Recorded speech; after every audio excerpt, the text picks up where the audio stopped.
Super Brothers Sword and Sorcery EP with Songs and Sounds by Jim Guthrie, que j'abrégerai en Sorcery pour le reste de la vidéo, est un jeu difficile à appréhender. Est-ce que c'est une simple aventure en point and click? Un album musical interactif? Une critique satirique du jeu vidéo? Un traitement expérimental contre la dépression aiguë d'après un personnage du jeu? Tout ça à la fois?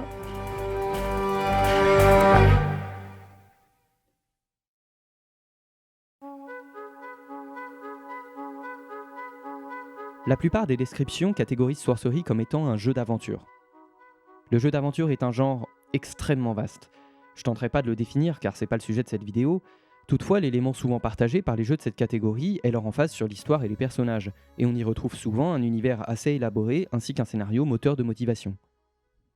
Strictement en termes de gameplay, le joueur incarne effectivement un personnage nommé Lacite dans une histoire évoluant au rythme de l'exploration et de la résolution des puzzles. Les développeurs eux-mêmes décrivent le jeu comme une approche moderne des jeux vidéo d'aventure old school. Et Sorcery s'inspire très nettement de ces jeux-là. On clique sur l'environnement pour chercher les actions possibles à l'instar d'un Monkey Island. On collecte quelques items dans un inventaire à la Day of the Tentacle. On a le feeling d'être plongé dans un univers avec sa propre logique et sa propre histoire, tout en s'étant engagé dans une quête plus ou moins épique. En bref, le gameplay semble on ne peut plus classique pour un point and click d'aventure, auquel s'ajoutent quelques combats en temps réel, prenant la forme d'un gameplay assez minimaliste mais pas moins iconique avec un bouton pour frapper et un pour bloquer, ainsi que des puzzles environnementaux basés sur des principes de proximité ou de similitude à résoudre à l'aide des champs de sorcellerie.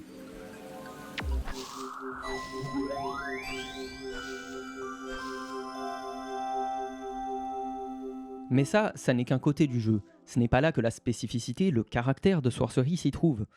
C'est comme décrire Portal comme étant un first-person shooter. Certes, on y tire des projectiles en vue à la première personne, mais en le décrivant de cette manière, on passe sous silence tout le côté narration et réflexion du jeu. Et pour Sorcery, j'ai toujours été frustré de cette simple appellation de jeu d'aventure, qui exclut presque tous ses autres aspects, et notamment sa narration métafictionnelle, c'est-à-dire faisant référence à elle-même. Parce que Sorcery joue énormément avec le quatrième mur, mais d'une manière dont peu de jeux l'ont fait jusque-là. Dès le départ, on nous présente l'archétype, un personnage qui s'adressera directement au joueur durant toute l'aventure. Et contrairement à Flowey dans Undertale, qui est avant tout un personnage de l'histoire, ou encore au narrateur de The Stanley Parable, autour duquel tourne tout l'intérêt du jeu, l'archétype de Sorcery est exclusivement extradiégétique, c'est-à-dire en dehors du cadre du récit, et n'interagit jamais avec les autres personnages. C'est ainsi une sorte de psychiatre nous soumettant à l'expérience psychosociale Sword and Sorcery, et qui nous guidera à travers le jeu en commentant nos différentes actions. Par exemple, on peut être amené à devoir entamer un combat contre un des personnages secondaires. En fonction du destin qu'on lui réserve, l'archétype nous expliquera qu'il a été introduit soit pour nous permettre de nous définir comme des personnes compatissantes et raisonnables, soit pour tenter les participants à s'identifier comme de violents sociopathes. En nous exposant l'hypothétique envers du décor, le quatrième mur n'est pas brisé mais tout bonnement inexistant entre l'archétype et nous. Et en dehors de lui, on peut citer la présence du compositeur et sound designer de Sorcery, Jim Guthrie, en tant que personnage du jeu. Également le tic-tic récurrent d'une caméra, qui nous donne l'impression d'être observé et évalué.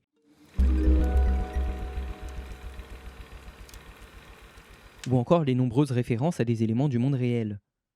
Quelques mécaniques nous demandent notamment de prendre en compte des éléments extérieurs pour avancer, comme les phases de la Lune par exemple, et se positionnent donc en opposition aux mécaniques plus traditionnelles, puisqu'on nous demande de sortir consciemment du jeu. Le caractère particulier de Sorcery passe aussi à travers un ton ironique et absurde. Touchant un sens humoristique quelque part entre les Monty Python, les Nuls et Alice au Pays des Merveilles, le jeu fait s'exprimer les personnages comme s'ils étaient sur Twitter, ce qui a d'ailleurs probablement motivé l'ajout de la fonction permettant de tweeter absolument tous les textes du jeu, et qui contraste fortement avec leur statut de personnage appartenant à une aventure ancienne et mythique. Sorcery n'hésite pas non plus à se jouer de certains stéréotypes du jeu vidéo. Par exemple, le bûcheron connu sous le nom de Logfella et la fille aux cheveux noirs sont initialement présentés comme étant les NPC typiques du jeu d'aventure, à la fois ceux qui vont nous aider à l'aide de quelques conseils et indices, et ceux qui vont nous admirer dès qu'on aura accompli quelque chose. Mais le jeu aime nous prendre par surprise concernant ses attentes.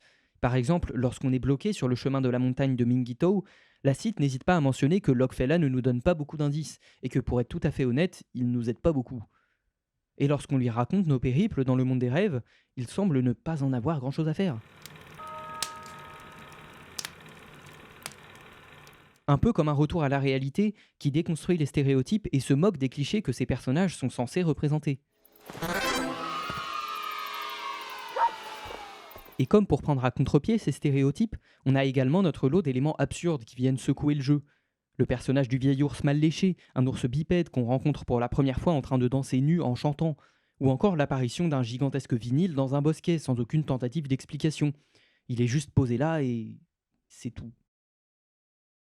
On peut aussi remarquer quelques références iconiques détournées, comme par exemple les champignons de Mario qui nous rendent certes nos points de vie, mais qui sont également hallucinogènes.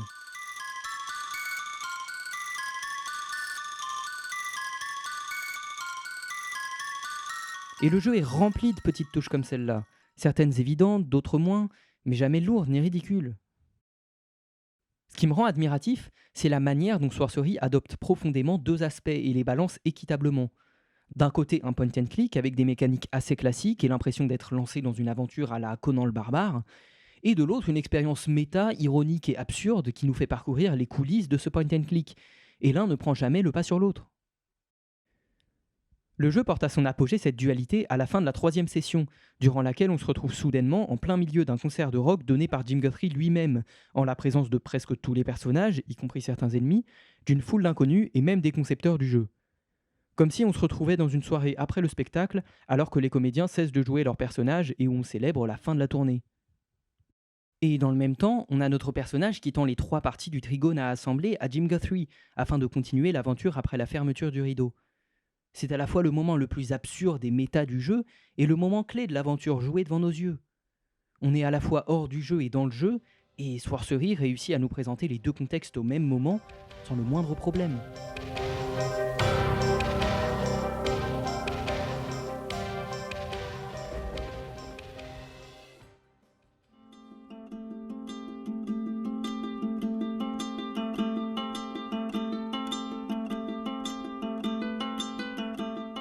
Si ça n'était pas encore clair, ce jeu est cryptique.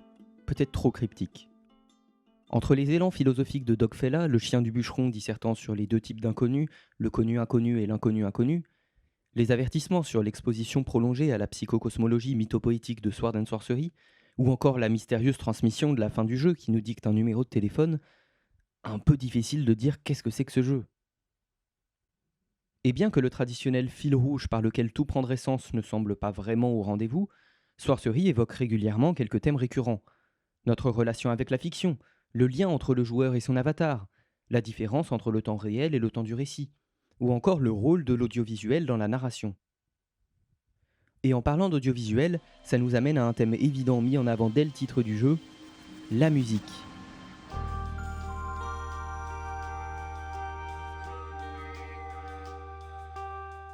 S'il y a bien quelque chose d'absolument pas subtil à propos de toute l'imagerie cryptique de Sorcery, c'est bien sa relation avec la musique. Et celle-ci commence en réalité bien avant le début du développement. Craig Adams, le directeur artistique et créatif de Sorcery, plus connu sous le nom de Super Brothers, fait connaissance avec Jim Guthrie plusieurs années avant le début du projet. Leur première collaboration prend la forme de 2 vidéos animées par Adams à partir de musique composée par Jim sur un programme de la PlayStation 2.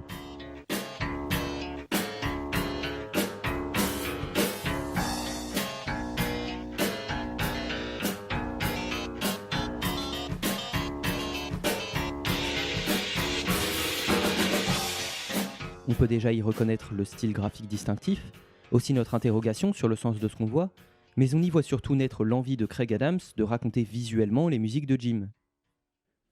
Lorsque le développement de Sword and Sorcery démarre, Jim fait partie intégrante de l'équipe et participe activement à la conception du jeu.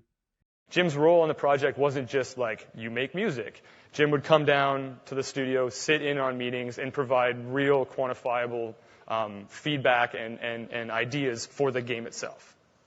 It also provided this unique perspective that we could make a game about music, that we could actually develop an entire title around the music itself. Et effectivement, la musique est clairement un élément très important. Rien qu'en termes de référence, le titre même du jeu contient la mention EP pour Extended Play, qui se rapporte à un type d'album musical particulièrement court, parfois expérimental, et à l'origine imprimé sur vinyle. Vinyle qu'on retrouvera à la fois dans le menu et dans le jeu, et dont le changement de face est utilisé pour illustrer nos passages entre le monde réel et le monde des rêves. On peut également citer les nombreux éléments du jeu qui peuvent être rapportés au titre et à la célèbre pochette de l'album The Dark Side of the Moon des Pink Floyd, et dont on peut aisément deviner l'influence sur les musiques de Jim. Et en termes de place dans le jeu, la musique accompagne notre aventure du début à la fin. Elle décrit notre voyage, rythme les combats et caractérise les espaces qu'on traverse. Chaque interaction par le chant de sorcellerie possède un feedback sonore qui nous fait participer à l'univers musical du jeu, en particulier lorsqu'on complète un puzzle, ce qui nous donne brièvement le contrôle sur l'avancée de la piste musicale.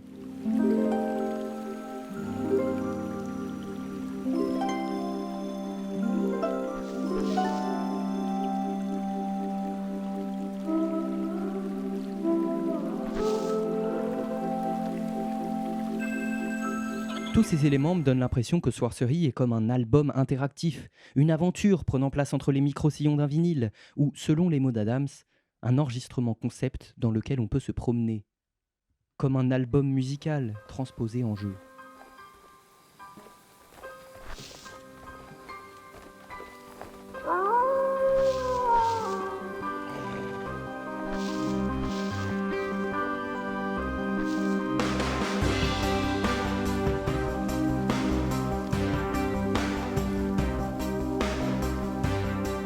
Bien sûr, cette interprétation ne repose que sur mon expérience personnelle du jeu, et ne s'appuie que sur un des thèmes qu'il aborde.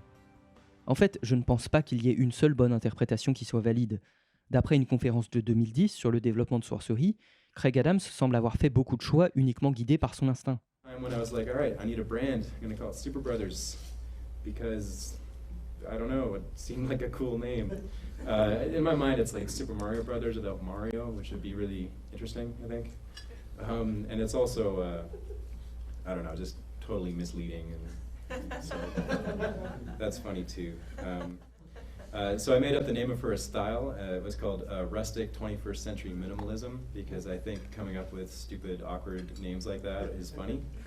And, Dans le court texte Let's Talk More Rock, il appuie notamment sur l'importance du feeling dans tout travail de création et encourage à ne pas trop discuter de nos idées avant de commencer à les réaliser, ce qui risquerait de faire perdre la magie de l'idée initiale. Sorcery est bien ce genre de jeu véritablement ouvert à l'interprétation et pourrait illustrer la philosophie du designer Jonathan Blow, le papa de Braid et de The Witness, qui refuse de communiquer le moindre indice sur le sens de ses jeux. Selon lui, c'est bien au joueur de donner un sens à son expérience, et pas au designer de lui expliquer le sens qu'il a initialement voulu donner. Pour autant, ça ne doit pas nous empêcher de vouloir comprendre ce qui a guidé la création du jeu. Et pour en revenir à Jonathan Blow, Adams fait référence à la conférence Design Reboot, dans laquelle Blow critique le processus de conception des jeux modernes.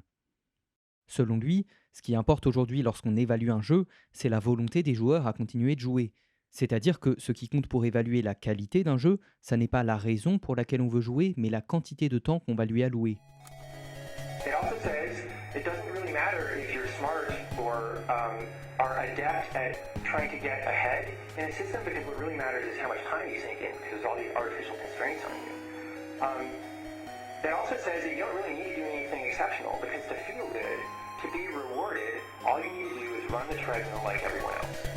Et cette perspective a d'énormes conséquences sur la conception, en particulier l'inclusion d'éléments plus ou moins factices faisant en sorte que le joueur retourne vers le jeu, ce que Blow nommera les récompenses programmées, les collectibles, les unlockables, les succès, voire même l'histoire qui nous est racontée. Le joueur est motivé à battre le boss car on lui a promis qu'il verra ce qu'il adviendra de son personnage seulement lorsqu'il franchira la porte suivante. Et bien qu'il y ait encore pas mal de débats à avoir sur cette critique, je ne suis moi-même pas complètement d'accord avec tout, Blow soulève tout de même des questions importantes concernant nos acquis et nos habitudes en matière de conception de jeu. Il est vrai que la plupart des ouvrages, ressources et cours de game design mentionnent l'importance de la boucle de gameplay, un outil théorique qui permet de structurer l'expérience du joueur et qui inclut presque systématiquement les récompenses, ce qui les dresse au rang d'éléments majeurs, constitutifs et presque incontournables pour un jeu. Récompenser régulièrement le joueur pour ses actions est un principe très fortement ancré dans les processus de conception modernes, un principe qui, au fond, n'est pas si naturel que ça.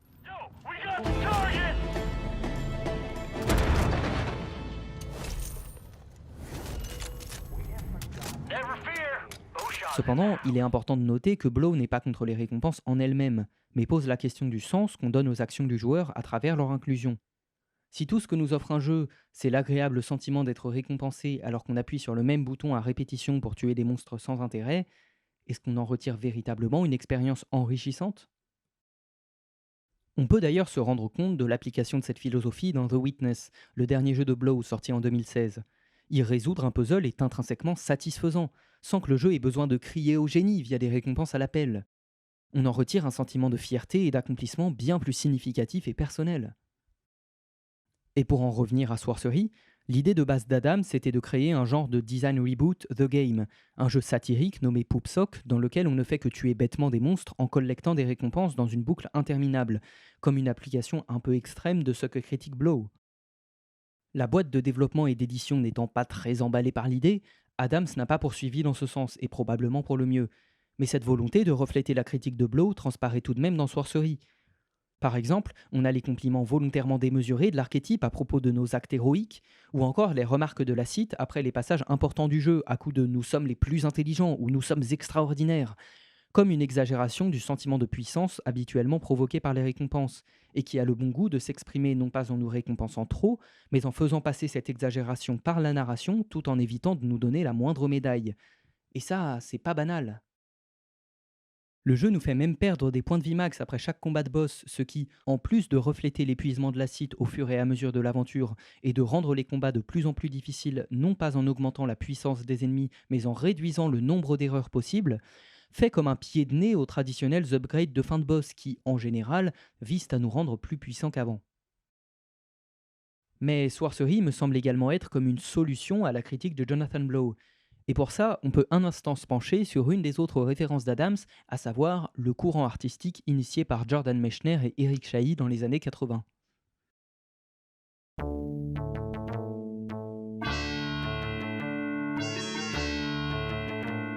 En 84, Mechner sort Karateka, qui sera suivi par Prince of Persia en 89. À cette époque, le jeu vidéo dominait encore largement les salles d'arcade et était principalement centré sur la performance et la compétition. L'arrivée des consoles de salon ne fut pas immédiatement suivie par un changement radical dans le design des jeux, qui ont longtemps hérité de certains principes du jeu d'arcade, tels l'inclusion d'un système de score.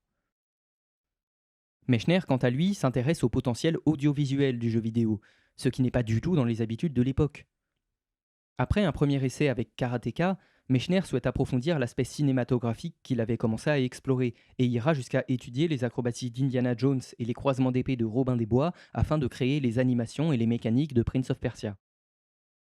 Il analysera également un grand nombre de films d'aventure orientaux des années 30 qui lui serviront de référence pour son univers. Et dès sa sortie, le jeu est admiré pour la qualité de ses animations, ainsi que pour son rythme beaucoup plus lent, ses comportements et aptitudes physiques réalistes, à l'inverse d'un Mario par exemple, et l'absence d'un système de score. Il sera suivi dans cette nouvelle manière d'explorer le jeu vidéo par Eric Chahi, un jeune concepteur français animé par la même volonté que lui. Chahi veut raconter son histoire uniquement par l'image et le son, et écrit son propre moteur pour réaliser les graphismes. Il sort Another World en 91, un jeu très cinématique, enrobé dans une ambiance très particulière et une histoire assez onirique.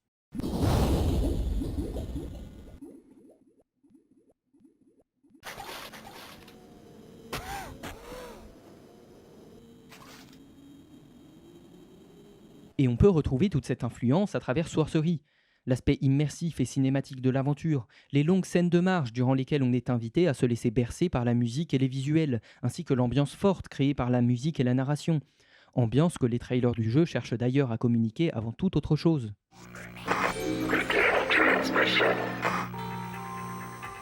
Ladies and gentlemen, we've heard your cries and we apologize for the delay. Our research team here at Super Brothers has been preparing our latest psychosocial audiovisual experiment, a meandering mytho-poetic adventure known as Super Brothers Sword and Sorcery EP. On n'a pas non plus besoin de performer quoi que ce soit dans Sorcery, ce qui va à l'inverse des tendances des jeux mobiles à l'époque de sa sortie initiale sur iPad, un contexte qui rappelle celui dans lequel Mechner et Chahi ont publié leurs jeux. Eric Chahi dit notamment à propos d'Another World: « J'avais envie de créer un jeu qui ait un ressenti cinématographique. Il ne s'agissait pas d'en faire un film, mais d'avoir cette sensation filmique. » Et je pense qu'il en est de même pour Sorcery, mais par rapport à la musique. Ça n'est pas tout à fait un album musical, comme le titre le laisse entendre, mais un jeu avec une sensation musicale, comme j'en parlais plus tôt. Et je pense qu'on peut aussi voir ça comme une réponse au problème soulevé par Jonathan Blow. Sorcery ne cherche pas à promettre de récompense, ni ne tente de motiver le joueur par tous les moyens, mais au contraire nous invite à profiter du moment présent. Au fond, rien d'autre ne nous motive à continuer que le plaisir de se retrouver entre les musiques de Jim Guthrie, les tableaux de Craig Adams et les remarques de l'archétype. On cherche moins à connaître la suite de l'histoire qu'à se laisser surprendre, car on ne connaît ni le passé ni les motivations de la cite, et peu de combats de boss aussi cinématiques ont autant réussi à me convaincre que ceux de Sorcery, tant la musique et les visuels parviennent à me raconter l'intensité de la confrontation.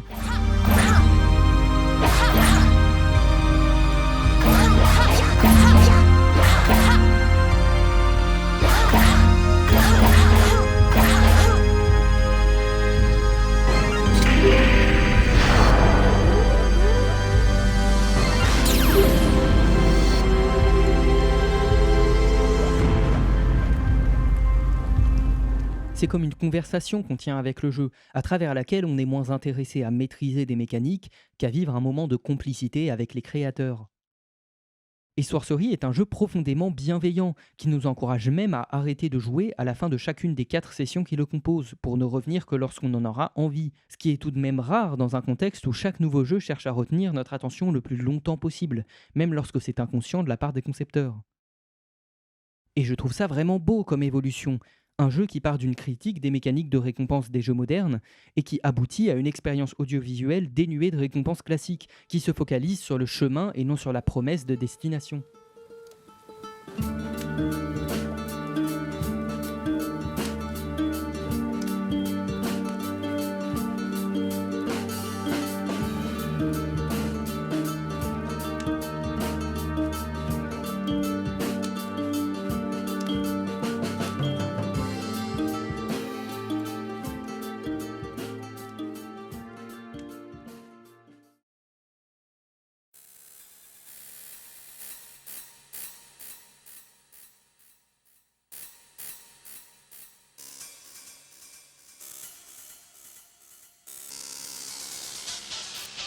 À la fin, Sorcery, c'est un jeu à propos des jeux, de leur potentiel et de leurs échecs, à propos de ce qu'ils ont été, de ce qu'ils sont et de ce qu'ils peuvent être.